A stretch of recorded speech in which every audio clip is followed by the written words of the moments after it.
As parents हम अपने बच्चों को 3 गिफ्ट्स दे सकते हैं। वो क्या है?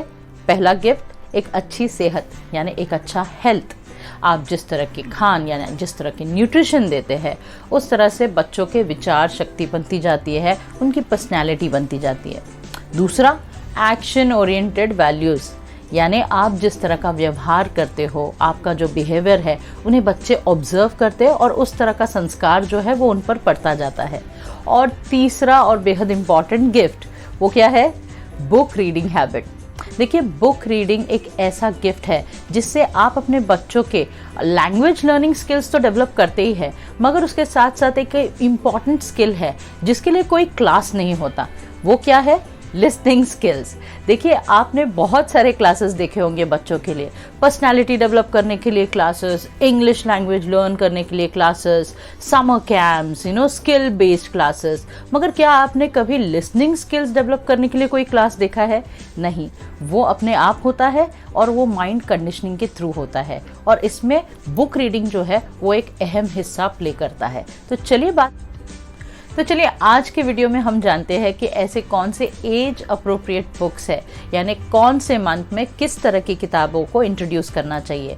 और हाँ, इंट्रोड्यूस करने से पहले बच्चों के डेवलपमेंटल माइलस्टोन को ध्यान में ज़रूर रखें। ऑब्जर्व करें कि आपका बच्चा उन डेवलपमेंटल माइलस्टोन को पार कर रहा है, and accordingly slowly and gradually try to introduce these books.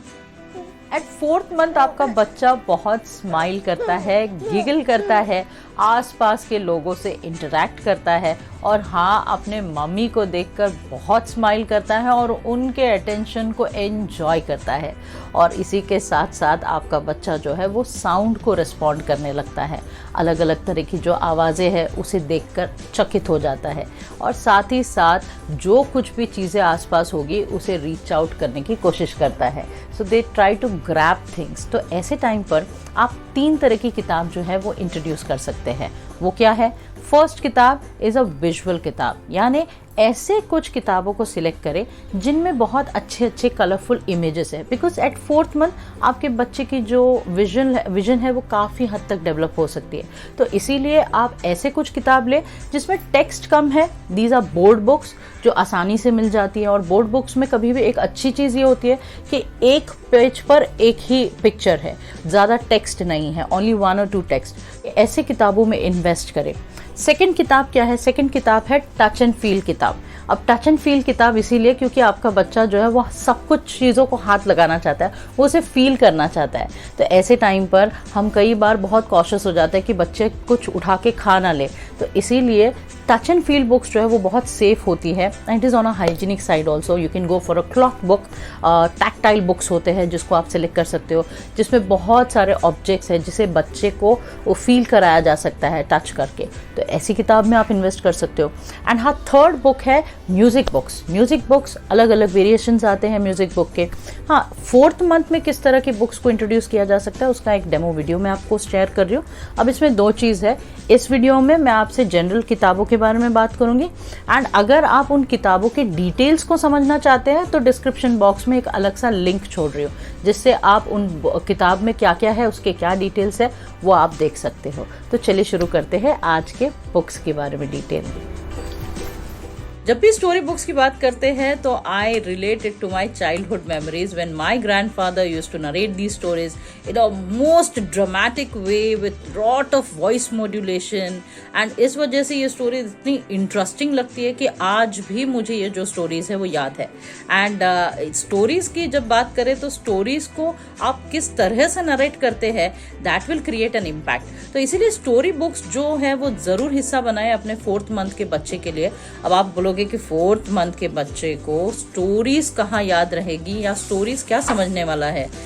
देखिए, बच्चे जो है वो स्पॉन्ज की तरह होते हैं। आप जो भी इंफॉर्मेशन दे रहे हो वो कहीं ना कहीं ग्रास्प कर रहे हैं। आपका बच्चा एट 4th मंथ शायद समझ नहीं पाएगा बहुत सारी चीज़ें, मगर वो आपके एक्सप्रेशंस को नोट कर रहा है, वो आपके वॉइस मॉड्यूलेशन को रिस्पॉन्ड करेगा। याद रखिए, उनका डेवलपमेंटल माइलस्टोन में साउंड को लेके रिस्पॉन्स जो है वो शुरू हो जाता है 4th मंथ में, and they start interacting with you as well. So this is a very good interaction tool. ज़रूरी नहीं है कि आप इस किताब को जो है ऐसे सामने बच्चे के रखें और इसको बताएं, नहीं, आप इसे रीड करें और आप एट अ फीडिंग डिस्टेंस जब भी बच्चे से इंटरेक्ट कर रहे हो, try to narrate these stories. Forget about कि उसे समझ में आ रहा है नहीं है, you are slowly and gradually encouraging your child to speak. क्योंकि स्पेशली आज न्यूक्लियर फैमिलीज जहाँ पे बहुत ज्यादा आसपास लोग नहीं है, वहां पे ये जो किताबें हैं, this is a boon to every mother. Because ज्यादातर अगर आप देखोगे कि आसपास अगर बहुत ज्यादा लोग हैं तो बच्चे जो है उनके चांसेस बात करने के बहुत फास्ट होता है, तो इसलिए ये जरूर हिस्सा बनाए स्टोरी बुक्स का। अब इसका जो डिटेल है वो मैं डेमो लिंक में शेयर कर दूंगी। The best part about the stories is ये शॉर्ट स्टोरीज है और इसके मॉरल लेसन्स दिए गए हैं, तो ये भी बहुत अच्छा एक माध्यम है आपके लिए। There is a book called as 365 moral stories, वो भी काफी अच्छी किताब है, मगर मुझे ये सबसे ज्यादा पसंद आई बिकॉज मैंने 4th मंथ में मैंने देखा है, because there are lot of animal stories, so I used to use a lot of animal sounds, जिसको रेस्पॉन्स जो है मुझे मेरे बच्चे से बहुत ज्यादा मिला। इनिशियली हो सकता है 4th मंथ में वो बहुत ज्यादा रिस्पॉन्स ना दे, लेटे लेटे सुन रहे, but remember this is the only time when they are listening to you. धीरे धीरे जैसे ही वो 6 मंथ क्रॉस करेंगे, when they start crawling and all, then it is very difficult for you to glue to the stories. आप उन्हें एक जगह पे बिठाकर वो सुनेंगे ये गारंटी नहीं है, because that totally depends on कि आपका बच्चा किस तरह का है। अगर आपका बच्चा ऑडिटरी है तो शायद वो बैठकर सुनेगा, मगर आपका बच्चा अगर विजुअल है एंड किनेस्थेटिक है तो डिस्ट्रैक्शंस बहुत ज्यादा हो सकते हैं। तो ये 4th मंथ में बहुत अच्छा टाइम है जब आपका बच्चा भी रिलैक्स्ड है, प्ले जिम में सोया हुआ है, बैठ के देख रहा है आपको, आप मतलब लेट के देख रहा है, तो आप उसे ये स्टोरीज जो है उसे शेयर करें, और ये जरूर करें। इसके साथ साथ अगर आप काफी स्पिरिचुअल बुक्स भी आती है जो आप शेयर कर सकते हो, तो वो भी आप हिस्सा बना सकते हो। अब ये टोटली डिपेंड करता है आप पर। मैंने किशा को 4th मंथ में हनुमान की जो स्टोरीज है वो शेयर करना शुरू कर दिया था with a lot of drama, expression and voice modulation, तो ये बहुत इंटरेस्टिंग लगती थी। इनफैक्ट उसको कभी कभी मैं ऐसे ही पिक्चर्स भी दिखा देती थी, तो ये भी एक हिस्सा बना सकते हो आप स्टोरी बुक्स के लिए। एंड इसके साथ साथ मैंने लॉर्ड गणेशा की जो किताब है वो एज स्टोरी बुक्स के लिए शेयर किया था। So there are lot of books, I think spiritual books में बहुत सारे बेसिक जो स्टोरीज है वो आप शेयर कर सकते हो। स्पेशली आजकल क्योंकि न्यूक्लियर फैमिली है तो ज़्यादा स्टोरीज तो पेरेंट्स को भी पता नहीं होते हैं, तो आप ये स्टोरीज को ज़रूर पढ़ें, बिकॉज टीवी सीरियल्स में कितना हद तक सही स्टोरी शेयर किया जा रहा है you never know. So don't leave it to TV series, आप खुद पढ़े और आप अपने बच्चे को भी शेयर करें। तो ऐसे बहुत सारे आपके जो रिलीजन है उसके हिसाब से आप उन स्टोरीज का हिस्सा ज़रूर बनाइए। Now this is one board book जो आपको लंबे समय तक यूजफुल होगा। This is called as my first library. अब इसमें 10 बुक्स आते हैं एंड इस सेट में जितनी भी किताबें हैं वो आप लंबे समय तक यूज़ कर सकते हो। ज़रूरी नहीं है कि आपने अभी 4th मंथ में यूज़ किया है तो फिर वो सिर्फ 1 साल के अंदर ही होगा। आप आगे भी 2-3 साल तक भी आप बच्चों को इसे पढ़ा सकते हो। हाँ, ये ज़रूर याद रखिए कि 4th एंड 5th मंथ में आपको सारे के सारे किताब इंट्रोड्यूस नहीं करना है। Don't overboard with all the information. आप बच्चे को कोई एक किताब में पहले just let them just look at the pictures and उसमें से किसी एक किताब को वो ग्रैब करने की कोशिश करेंगे and try to take out those book and try reading it.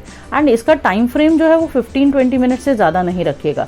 अब मैं जहाँ रहती हूँ वहाँ पे रोड साइड पे हमारा जो बालकनी है वो रोड साइड पे होने के कारण बहुत बार बालकनी से बाहर चिड़िया या फिर ट्रांसपोर्ट ये ज़्यादा दिखता था। तो that's why my child took interest in this one book, that is transport book. तो इसमें से जितनी भी उसने पिक्चर्स देखी है वो उसे रिलेट कर पाती है when she sees the vehicles, and that's why that's why this was one book जो मैंने बहुत इनिशियली इंट्रोड्यूस करना शुरू कर दिया था।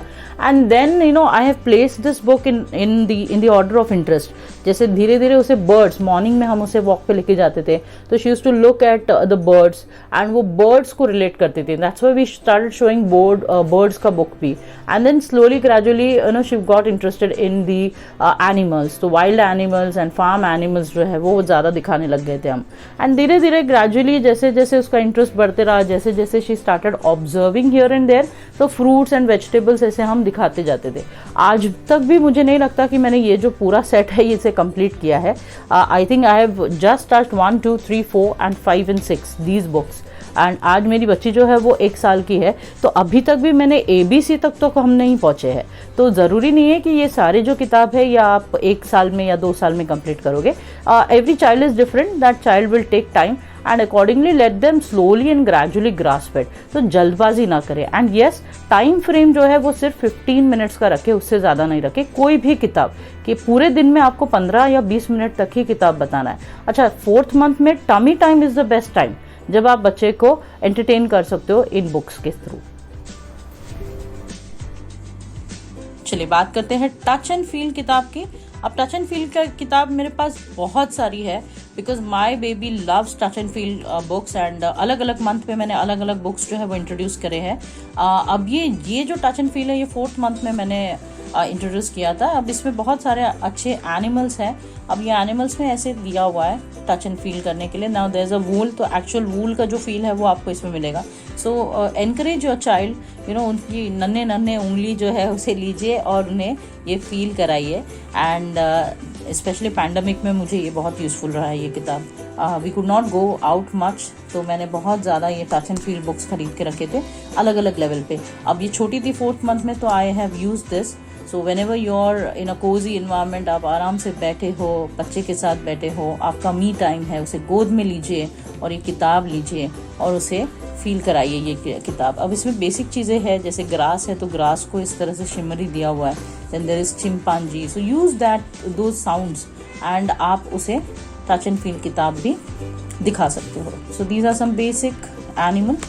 एंड चलिए बात करते हैं म्यूजिक बुक की। वैसे तो ये 3+ years की किताब है, मगर I surprisingly I bought it by mistake. मगर ये जो किताब है ये मेरी बेटी को 4th मंथ में काफ़ी इंटरेस्टिंग लगती थी। whenever she used to cry and all, then we used to use this book. So I used to just place this book and on at tummy time. And ये जो buttons है इसमें अलग अलग आवाज़ें आती है हर एनिमल के। I'll just show you how it looks inside. So this is how it looks inside. So there's a story जिसमें बताया गया है कि डेली रूटीन क्या है। एक फार्मर है, there's a farm called as Blossom Farm, and all the cows are being milked. So Flo, the farmer's wife, how she helps the farmer in milking the cow, and how they do that in actual, वो story बताई गई है। तो actually ये 3+ year old बच्चे को ज़्यादा समझ में आएगा, but these pictures were very interesting and especially the sounds were very interesting, and that's where I introduced this book a little early. आप देखिए, आप भी ट्राई कीजिए, बिकॉज देखिए ये there is no hard and fast rule कि कौन से बच्चे को किस तरह की किताब में इंटरेस्ट आएगा। Like I always say in my book कि आप देखेंगे कि कई बार हो सकता है कि एक बच्चा जो 1 साल का है उसे 3 साल के बच्चे का जो किताब है उसमें इंटरेस्ट आ रहा है और उसे मजा आ रहा है उसमें, तो आप वैसे किताब भी इंट्रोड्यूस कर सकते हैं। तो I thought I introduce this book. It also shows how the sheep is being shared, वो दिया जाता है। तो एक फार्म में पूरा पिक्चर दिया गया है कि शीप या काव या हैन कहाँ रहते हैं, कैसा रहता है, उसका पूरा इंफॉर्मेशन इसमें दिया गया है जो आप लंबे समय तक यूज कर सकते हो। बच्चे जो है वो बहुत जल्दी बोर हो जाते हैं एक टॉय से या किताब से, तो जब भी वो बोर हो जाए तो इस किताब को वापस रखिए अंदर, एंड धीरे धीरे जैसे आपको लगता है कि आपको कुछ नए बुक्स इंट्रोड्यूस करना है तो पुराने किताबों को निकाल लो और पुराने किताबों को इसी किताब को दिखा दो। So every time there for them it is a new book, right? So you can introduce that and do make it interesting by using a lot of expression and voice modulation. अगर pig है तो pig का आवाज निकालिए, pig कैसे करता है, oink oink, तो इस तरह से आवाज निकालिए। And this is something which she could relate when we used to take her to stroll. जो ट्रैक्टर है तो ट्रैक्टर किस तरह से आवाज निकालता है, तो ये सब दिखा के बहुत इंटरेस्टिंग लगता है बच्चों को, स्पेशली द साउंड। ये जितने भी साउंड दिए हैं, पीछे एक बैटरी दी गई है जिसे आप चेंज कर सकते हो जब भी वो बैटरी डिस्चार्ज हो जाता है, and accordingly you can use this book. Now अगर आप कोई हैवी म्यूजिक बुक में इन्वेस्ट नहीं करना चाहते, then you can go for these kind of books also. अब इसमें कोई म्यूजिक नहीं है, मगर आप इसे साउंड निकाल कर आप इसे as a music book use कर सकते हो। This is called as noisy farm, and noisy farm में they have given some 4 to 5 animals, and animals के इंटरेस्टिंग पिक्चर्स दिए गए हैं। And every time when you want to say how does a duck says quack quack, okay, dog says woof woof, sheep is very white and soft and sheep says baa। तो ऐसे animals की जो किताब है वो इसमें दी गई है। You can go for this kind of board book as well and use it as a music book.